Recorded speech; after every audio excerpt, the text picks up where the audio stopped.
पौष पुत्रदा एकादशी 2025। इस बार पौष पुत्रदा एकादशी का व्रत 10 जनवरी 2025 शुक्रवार को रखा जाएगा। इसका पारण 11 जनवरी को सुबह 7:15 से 8:21 बजे के बीच होगा। एकादशी तिथि का प्रारंभ 9 जनवरी को दोपहर 12:22 से होगा और इसका समापन 10 जनवरी 2025 को सुबह 10:19 पे होगा। उदय तिथि के अनुसार 10 जनवरी को यह व्रत रखा जाएगा। मान्यता है कि इस व्रत को रखने से सारी मनोकामनाएं पूरी होती हैं। इस दिन भगवान विष्णु की विधिवत पूजा करनी चाहिए।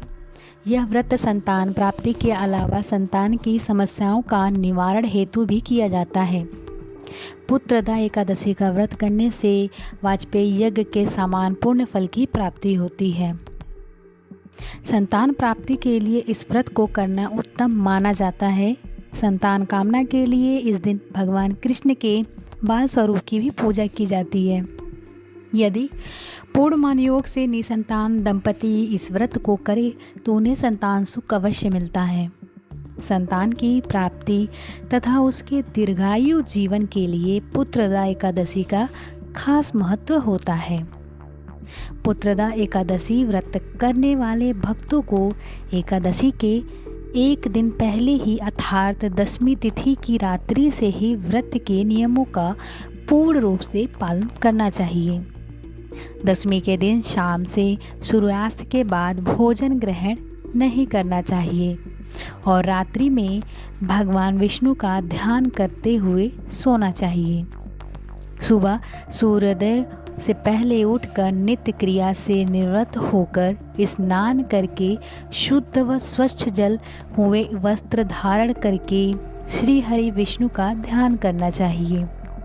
अगर आपके पास गंगा जल है तो पानी में गंगा जल डालकर नहाना चाहिए। इस पूजा के लिए श्री हरि विष्णु की फोटो के सामने दीपक जलाकर व्रत का संकल्प लेने के बाद कलश की स्थापना करनी चाहिए।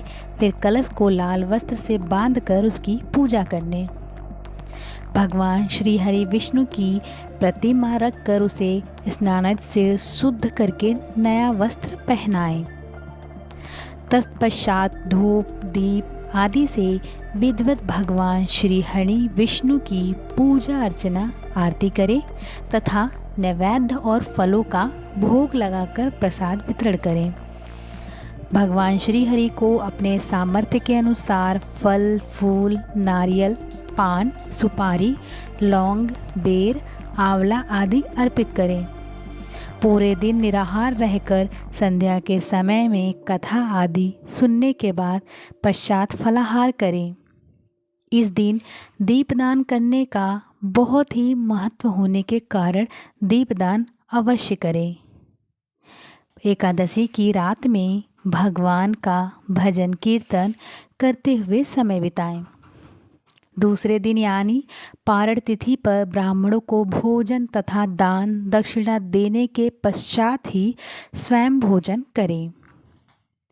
इस व्रत के पुण्य से व्रतधारी को तपस्वी विद्वान लक्ष्मीवान पुत्र प्राप्त होता है तथा सभी सुखों को भोग कर अंत में वैकुंठ प्राप्त होता है। भगवान श्री हरि विष्णु जी के मंत्रों का 108 बार जाप करें।